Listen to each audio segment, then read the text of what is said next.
Tout d'abord, la jeune femme dit qu'elle n'était pas la petite fée aux cheveux bleus.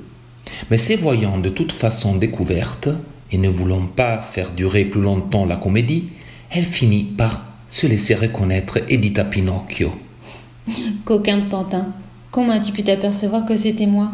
C'est l'amour que je vous porte qui me l'a dit. Tu te rappelles, tu m'as laissé enfant et tu me retrouves femme. Tellement femme que je pourrais presque être ta maman. Ça me fait bien plaisir parce que ainsi, au lieu de vous appeler ma grande sœur, je vous appellerai ma maman. Il y a si longtemps que je désire avoir une maman comme tous les autres enfants. Mais comment avez-vous fait pour grandir aussi vite? C'est un secret. Enseignez-le-moi. Je voudrais grandir un peu moi aussi. Vous ne voyez pas, je suis toujours resté haut comme 3 pommes. Mais tu ne peux pas grandir. Répliqua la fée. Pourquoi? Parce que les pantins ne grandissent jamais. Ils naissent pantins, vivent pantins et meurent pantins. Oh, je n'ai assez de faire toujours le pantin, s'écria Pinocchio en se donnant une taloche.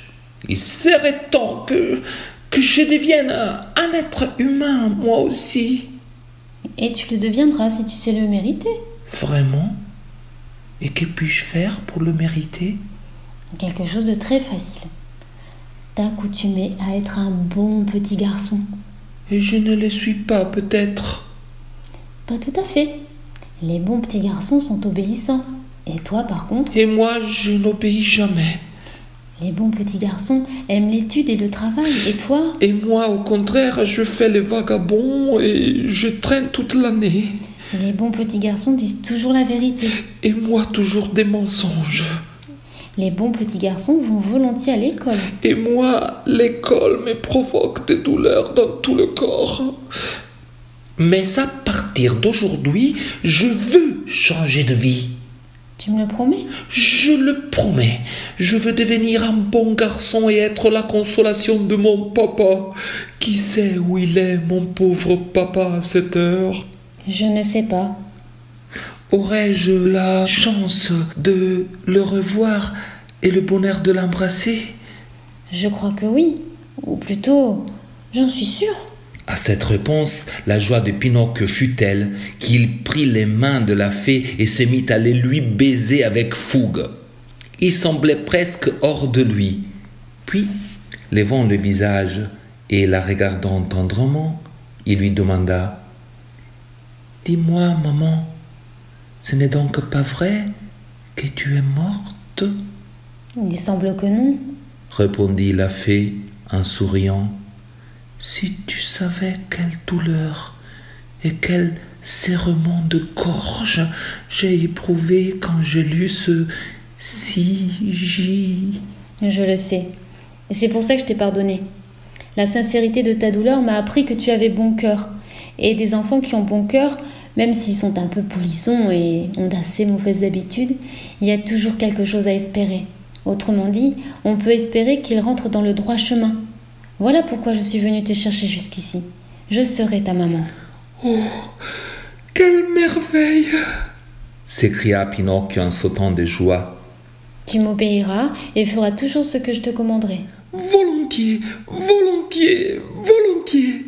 À partir de demain, reprit la fée, tu commenceras par aller à l'école. Pinocchio devint tout de suite un peu moins joyeux. Puis tu choisiras à ton gré un métier. Pinocchio devint tout à fait grave. Que grommelles-tu entre tes dents? Demanda la fée avec reproche. Je disais, fit sur un ton génial le pantin, que pour aller à l'école, ça me semble maintenant un peu tard. Non, monsieur. Souviens-toi que pour s'instruire et pour apprendre, il n'est jamais trop tard. Mais je ne veux faire aucun métier. Pourquoi? Parce que je me fatiguerai à travailler. Mon petit, dit la fée, ceux qui parlent ainsi finissent toujours, ou presque, en prison ou à l'hôpital. L'homme, si tu veux le savoir, qu'il naisse riche ou pauvre, est obligé de faire quelque chose dans ce monde, de s'occuper, de travailler. Malheur à ceux qui se laissent prendre par l'oisiveté. L'oisiveté est une très mauvaise maladie et il faut en guérir le plus vite possible dès l'enfance. Sinon, quand on est grand, on n'en guérit plus. Frappé par ces paroles, Pinocchio releva vivement la tête et dit à la fée: « Je tout dirai, je travaillerai, je ferai tout ce que tu me diras de faire parce que, tu vois, je suis lassé de la vie de pantin et je veux devenir à tout prix un petit garçon. Tu me l'as promis, n'est-ce pas ?» Je te l'ai promis. Désormais, ça ne dépend plus que de toi.